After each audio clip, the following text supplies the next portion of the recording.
देवे की चकिया में चले केसरिया के कल तोरा लहंगा में हली मोतिहारी में देवे की चकिया में चली केसरिया के कल तोरा लहंगा में हली ते चल चाहे चोरमा खियाई तोहे खुरमा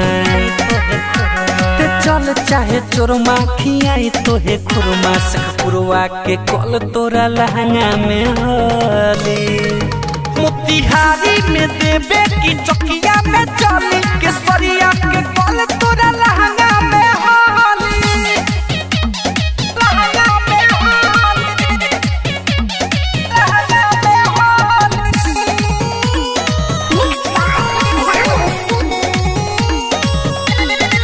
बोका में श्रीपुर हवे बढ़िया मारपा फेनहारा देवे नमरिया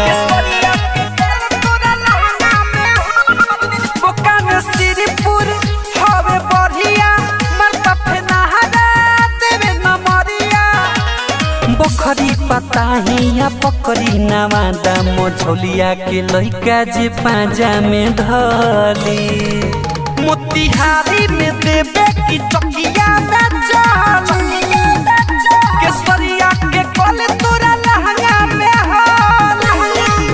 मोतिहारी में देवे की चकिया में चली केसरिया के कल तोरा लहंगा में हली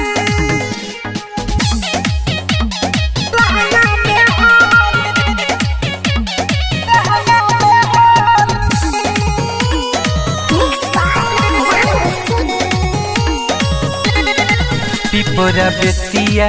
आज न छोरी भेलावा मधुबन देखी ढोरी पिपरा बेतिया आज न छोरी मधुबन भेलावा देखी ढोरी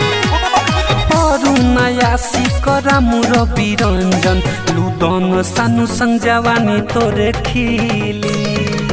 मोतिहारी में देवे की चकिया में चली केसरिया के कल तोरा लहंगा में हली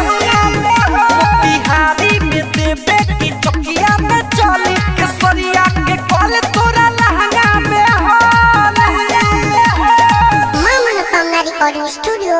बकरी बाजार चकिया मोबाइल नंबर 8825156667।